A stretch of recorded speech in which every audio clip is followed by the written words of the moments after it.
네, 경기 포천시 가평군 국회의원 김용태입니다. 오늘 질의는 교육부 장관님, 그리고 국방부 장관님, 그다음에 방위사업청장님, 시간이 가용한다면 재해동포 청장님, 행안부 장관님께 질문 드리겠습니다. 2025년에 교육부는 굉장히 중요한 사업들이 순차적으로 시작됩니다. 미취학 영유아는 유보통합을, 그리고 초등학생은 일범학교, 그리고 초중고등학교에는 AI 디지털 교과서, 그리고 라이즈 사업들이 대표적인 사업입니다. 이 중에 라이즈 사업은 대학과 지역의 관계를 새로 정립하는 의미가 있다고 생각합니다. 그동안 대부분 국가, 중앙정부 차원에서 담당했던 대학 재정 지원 사업의 50% 이상을 지자체로 주도로 전환하는 것이고, 지역 필요에 맞게 대학 지원 사업의 모델을 만들어갈 수 있습니다.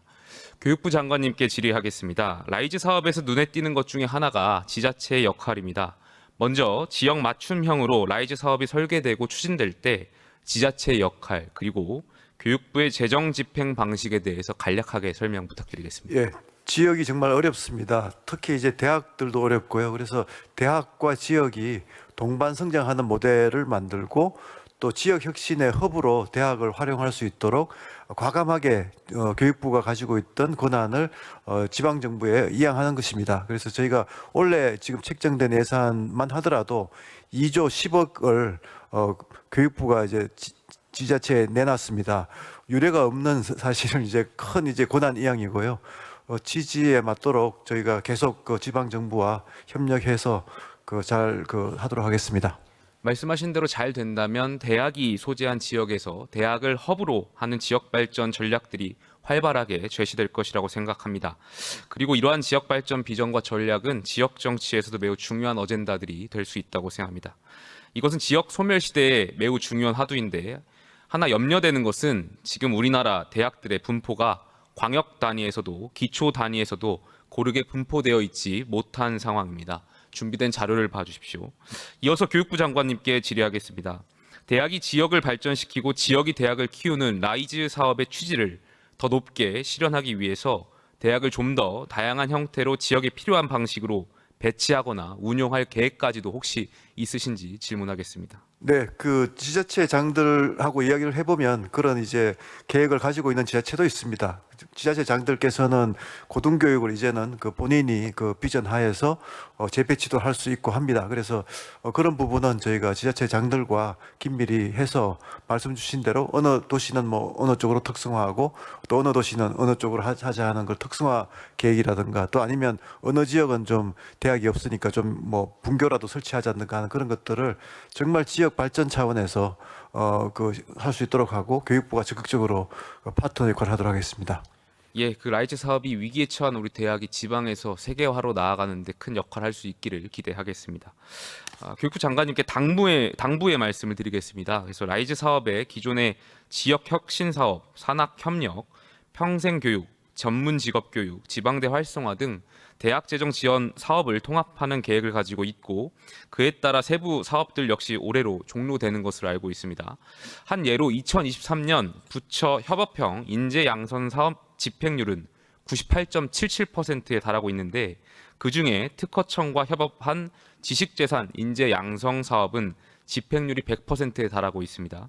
제 지역구인 포천 대진대학교에서도 이 사업을 통해서 지난 3개년 사업 동안 1,500명이 넘는 학생이 지식재산 교육을 받았고, IP 인재 형성과 지역경제 활성화에 적지 않은 기여를 했습니다. 기존의 성과 지표가 양호하고 집행률이 높은 사업들이 라이즈 체계로 통합되어도 공정하게 평가될 수 있도록 지속적인 협의가 될 수 있도록 당부 부탁드리겠습니다. 네, 의원님 지적에 전적으로 공감하고요. 저희가 라이즈로 해서 지방에 이양하지만 그동안 성공적으로 집행되어 왔던 중앙정부 교육부 또 타 부처의 프로젝트들이 지속될 수 있도록 정책 메뉴판에다가 올려놓는다든가 계속 지속적인 협의를 통해서 거기서 지속될 수 있도록 저희가 협의하는 등의 노력을 계속하도록 하겠습니다. 예, 알겠습니다. 다음은 국방부 차관님께 질의하겠습니다.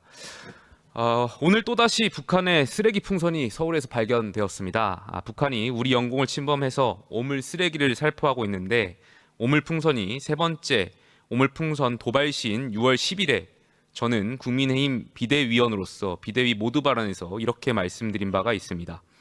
무방비로 영공 도발을 당하고 있는 것은 매우 수치스러운 일이고 우리나라 영토상에서 오물풍선을 격추할 경우 주민 피해가 우려되는 만큼 드론 작전 사령부와 국방부는 드론으로 공중에서 오물풍선을 포획해서 일정한 장소로 착륙시키는 전략 등을 신속하게 마련해 주시길 바란다라는 말씀을 드린 바가 있습니다.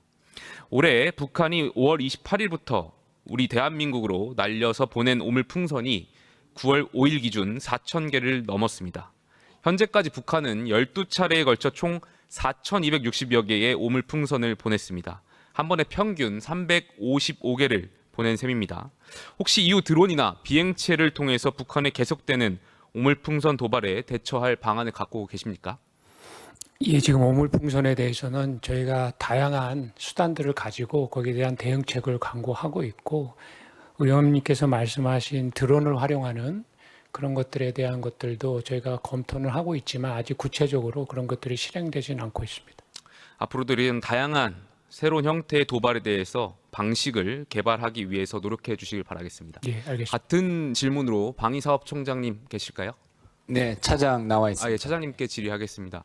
최근에 이 드론을 활용해서 이 오물풍선을 포획하는 기술과 관련해서 제가 국내의 많은 기업들과 협의를 한 적이 있습니다. 기업들 말로는 이러한 드론을 이용해서 오물풍선을 포획할 수 있는 기술이 현재 가능하다라고 자체적으로 판단하고 있고 실증 사업도 하고 싶다라는 의견을 밝힌 바가 있는데 다만 방위사업청이거나 아니면 국방부의 이 군 특성상 기업이 먼저 나서서 이러한 것을 제한하기가 현실적으로 매우 어렵다라는 이야기들이 있었습니다. 앞으로 방위사업청에서도 관련한 기술이나 이러한 드론을 통해서 오물풍선을 포획할 수 있는 방안에 대해서 좀 방위사업청에서 주도로 먼저 기업들에게 여러 가지 의견을 제시해 줬으면 좋겠습니다. 네, 알겠습니다. 그렇게 하겠습니다. 예. 이어서 재동포청장님께 질의하겠습니다. 네. 예. 최근에 우리 해외 동포 분들 만나 뵈면 많은 질문들을 하시는데요. 아마 재동포청장님께서도 익히 알고 계실 겁니다.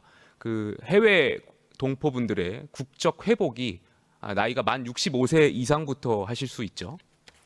네, 그렇습니다. 예, 해외 동포분들께서 대한민국의 국적을 회복하기를 원하시는 분들이 많으신데 이것 관련해서 나이를 하향했으면 좋겠다라는 의견을 재해동포 청장님께도 전달한 걸로 제가 알고 있고요. 최근 언론 기사를 찾아보니까 재해동포 청장님께서도 관련 연구 용역을 진행하겠다라고 의견을 밝힌 것을 제가 확인했습니다. 그래서 지금 이 재해동포분들의 국적 회복을 위한 연령을 낮출 수 있는 연구 용역이 어느 정도 진행됐을지 좀 질의를 하고 싶습니다. 지금 그거는 용역을 의뢰를 할 예정이고요. 또 관계 기관하고도 협의가 좀 필요한 사항이라서 좀 시간을 주시면 좋겠습니다. 알겠습니다. 여기에 대해서 해외 동포분들께서 많은 관심을 갖고 계시고 또 700만여 명의 해외 동포분들의 간절한 염원이니까요. 재해동포청장님께서도 관심을 가져주시고 또 여기에 대한 연구 용역에 대한 진행 사항도 동포분들께 말씀을 좀 잘 전달해 주셨으면 좋겠습니다. 네, 잘 알겠습니다. 행안부 장관님께 이어서 짧게 질의하겠습니다. 정부는 22년 9월 디지털 플랫폼 정부위원회를 출범시켰습니다. 위원장을 비롯해 총 30명 이내 위원으로 구성되어 있고 2023년 4월 실현계획 발표 후에 17개 TF 체제로 운영되는 것으로 알고 있습니다. 저는 앞으로 행정복지 서비스는 국민들이 일일이 찾아보고 신청해야 받고 신청하지 않으면 놓치는 신청주의 복지가 아니라 정부가 먼저 국민에 대한 정보를 바탕으로 미리 알려드리는 맞춤형으로 처리해드리는 선제형 통합 서비스로 나아가야 한다고 생각합니다. 이러한 차원에서 디지털 플랫폼 정부는 매우 혁신적이고 또 혁명적일 수 있는 변화를 가져올 수 있다고 생각합니다. 행정부처의 데이터 칸막이를 없애고 이러한 영역들, 행정력에 대한 부담을 과감히 줄여주기 위해서도 굉장히 중요한 사업이라고 생각합니다. 현재 데이터 플랫폼 정부에서 추진하고 있는 사업들의 성과는 무엇이고 진행하시면서 어려웠던 점들을 간략하게 좀 설명해 주십시오. 네, 방금 위원님께서 말씀하신 그 정책 방향에 적극 공감을 하고요. 그런 방향으로 지금 진행을 하고 있습니다. 그래서 국민들의 실생활에 와닿는 실제 생활에 부닥치는 문제를 조금이라도 편하게 하기 위해서 여러 가지 제도가 마련되어 있습니다. 예를 들자면은 뭐 우리 행정기관에 가서 어떤 증명서를 발급받을 때 구비서류를 제로화한다든지, 그다음에 모든 신분증이라든지 이런 거를 모바일화한다든지, 그래서 지갑의 두께를 얇게 한다든지, 그런 실생활에 와닿는 면에 있어서 많은 개선을 해나가고 있습니다.